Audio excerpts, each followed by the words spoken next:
यह कहानी सच्ची घटना पर आधारित है। आज से 20-22 साल पहले की है। उस समय बिहार और उत्तर प्रदेश के कई इलाकों में मुंह नोच लेने वाला एक अजीब सा दिखने वाला जीव का आतंक मचा हुआ था। उसके बारे में कहा जाता है कि वह कई मंजिला इमारत पर उछलकर चढ़ जाता था और छत पर या बाहर सोए हुए व्यक्तियों पर हमला कर देता था। उसका मुंह भेड़िया का और धड़ बंदर सा दिखता था। उसके हाथ चिंपांजी जैसा और पैर शुतुरमुर्ग जैसा था। पंजे में खतरनाक नाखून था जिससे वह किसी के भी चेहरे को बड़ी आसानी से चीड़ फाड़ सकता था। धर्मपुर नामक एक गांव में संतू अपनी पत्नी नैना से बोलता है, नैना आज बहुत ही भीषण गर्मी है। मैं एक चादर लेकर ऊपर जा रहा हूँ सोने, मुझसे यह गर्मी बर्दाश्त नहीं होती। नैना बोलती है, तुम चलो जी, मैं भी दूध उबाल कर आती हूँ। संतू और नैना की शादी के अभी 6 महीने भी नहीं हुए थे। आज पहली बार नैना छत पर जा रही थी। दोनों छत पर पहुँचते हैं। नैना कहती है, चांदनी रात में गांव कितना सुंदर लग रहा है। इस पर संतू बोलता है, हमारा गांव है ही सुंदर ओ। आज कितनी गर्मी है, हवा भी नहीं चल रही, पेड़ के पत्ते भी नहीं हिल रहे हैं। आओ यही खाट पर सोने की कोशिश करते हैं, पता नहीं इस गर्मी में नींद आएगी भी या नहीं।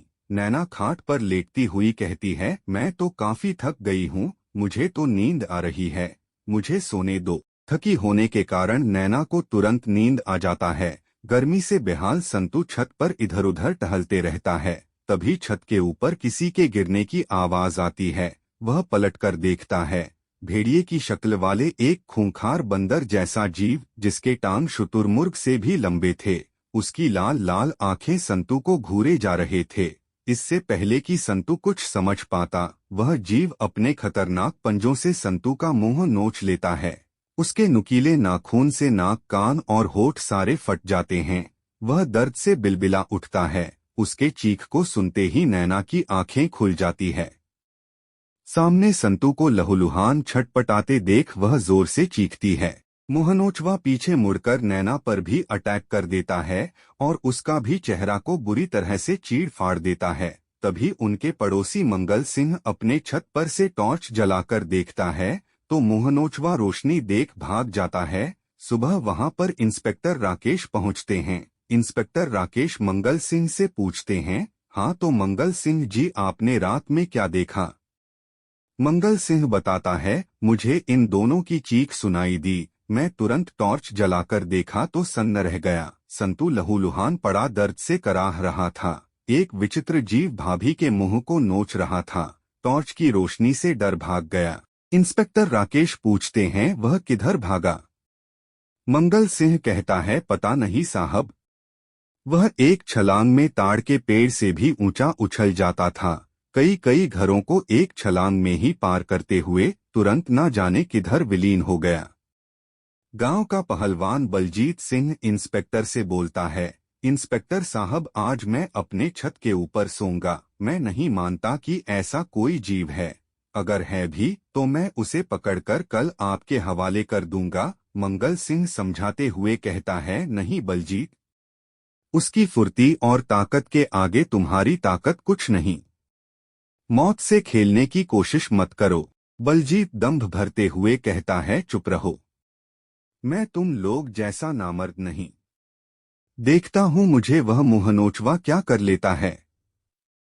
2 दिन लगातार बलजीत छत पर सोया, लेकिन कोई मुहनोचवा नहीं आया। बलजीत मंगल पर ताना कसते हुए कहता है, देखा मंगल, मेरी ताकत को देख वह शायद मुहनोचवा डर गया। मंगल फिर से समझता है, देख बलजीत, मैं अभी भी कह रहा हूँ, अपनी जिद छोड़ दे और छत पर मत सो, न जाने वह कब आकर तेरा चेहरा बिगाड़ देगा। अगले महीने तेरी शादी भी है। बलजीत जवाब देता है कि मैं तुम लोग जैसा कायर नहीं, मैं तो रोज छत पर सोऊंगा जब तक वह मुहनोचवा मुझे मिल नहीं जाता।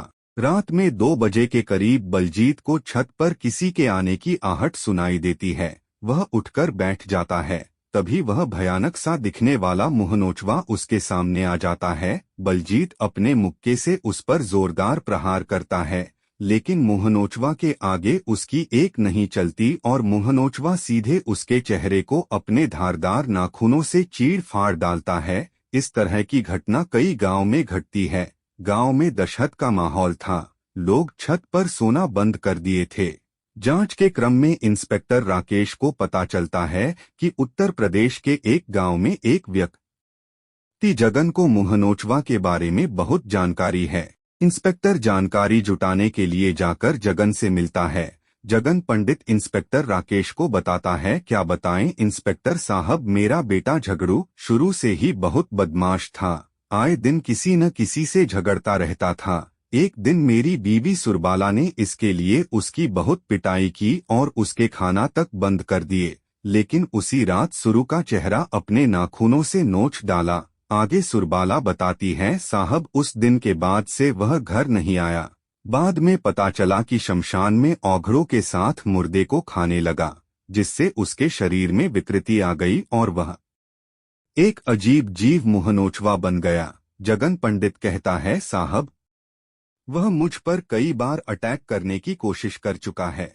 मैंने रात में छत पर सोना या जाना बंद कर दिया है, वह कहीं भी हो, लेकिन पूर्णिमा की रात छत पर आकर मेरा छत पर आने का इंतजार करते रहता है। इंस्पेक्टर राकेश कहते हैं, संयोग से आज पूर्णिमा है, आज के बाद वह किसी को तंग नहीं करेगा। रात में जगन के छत पर इंस्पेक्टर राकेश पूरी तरह जाल बिछाकर बैठा था। करीब 12 बजे रात में एकाएक छत के बगल वाले पेड़ पर कुछ हलचल दिखाई दिया। इंस्पेक्टर राकेश अलर्ट हो गया। तभी अचानक मोहनोचवा छत पर न जाने कहां से आ गया और जगन पंडित के चेहरे को पकड़कर नोचने लगा। तभी इंस्पेक्टर राकेश अपने पिस्तौल से कई फायर मोहनोचवा पर कर दिए, लेकिन मोहनोचवा गोली लगी हुई स्थिति में भी लंबी लंबी छलांग मारते हुए तुरंत न जाने कहां चला गया। इसके बाद कुछ दिन मोहनोचवा का आतंक नहीं हुआ। सभी सोचे कि वह मारा गया। एक दिन इंस्पेक्टर राकेश अपने दोस्त के शादी की पार्टी से पत्नी रमा और बेटी गुड्डी के साथ गाड़ी से लौट रहे थे। रमा कहती है, काफी रात हो गए, अगर गुड्डी का कल से स्कूल नहीं रहता तो मैं नहीं आती। इंस्पेक्टर राकेश बोलता है, हाँ, पार्टी काफी शानदार थी, मेरा भी मन वहां से आने का नहीं कर रहा था। इस पर गुड्डी बोलती है, तो आए क्यों, वहीं रुक जाते। अरे 2 दिन मैं स्कूल नहीं जाती तो क्या बिगड़ जाता। इंस्पेक्टर राकेश कहते हैं, अच्छा, तुम्हें तो बस स्कूल न जाने का बहाना चाहिए बस। अच्छा, अब गाड़ी में ही सो जाओ, घर आ जाएगा तो जगा दूंगा। तभी अचानक गाड़ी के आगे एक बड़ा सा पेड़ गिर जाता है। इंस्पेक्टर राकेश बोल उठते हैं, अरे ये अचानक पेड़ कहां से गिर पड़ी, अभी तो कोई आंधी भी नहीं चल रही है। रमा डरते हुए बोलती है, बाहर कितना अंधेरा है, इस सुनसान डरावनी सड़क पर एकाएक पेड़ गिरना, मुझे तो कोई अनहोनी होने का डर लग रहा है। इंस्पेक्टर राकेश ढाढ़स बांधते हुए कहता है, अरे वैसा कुछ नहीं, मैं बाहर जाकर पेड़ को हटाता हूँ, तुम यही बैठी रहो। इंस्पेक्टर राकेश गाड़ी से निकलकर पेड़ को हटाने लगता है। तभी राम चीखती है, राकेश, मेरी बच्ची गुड्डी को कोई ले गया। गुड्डी चीखती है, पापा बचाओ। ओह, मेरा चेहरा फाड़ डाला। राकेश देखता है कि मोहनोचवा गुड्डी के चेहरे को तहस नहस कर दिया था। गुड्डी की दर्दनाक रुदन से इलाका दहल जाता है। इंस्पेक्टर राकेश चिल्लाते हुए कहता है, रुक, मेरी बच्ची को छोड़ दे, नहीं तो मैं गोली चला दूंगा। इतने में रमा गाड़ी से निकल गुड्डी को बचाने के लिए दौड़ती है। तभी मोहनोचवा गुड्डी को छोड़ रमा पर झपट्टा मारा और उसके चेहरे को भी अपने खतरनाक नाखूनों से छिन्न भिन्न कर डाला। इंस्पेक्टर राकेश ने अपनी पिस्तौल की 6 गोलियां मोहनोचवा के सिर में दाग दिया। मोहनोचवा वहीं पर ढेर हो गया। इसके बाद से मोहनोचवा का आतंक सदा के लिए समाप्त हो गया। Please subscribe.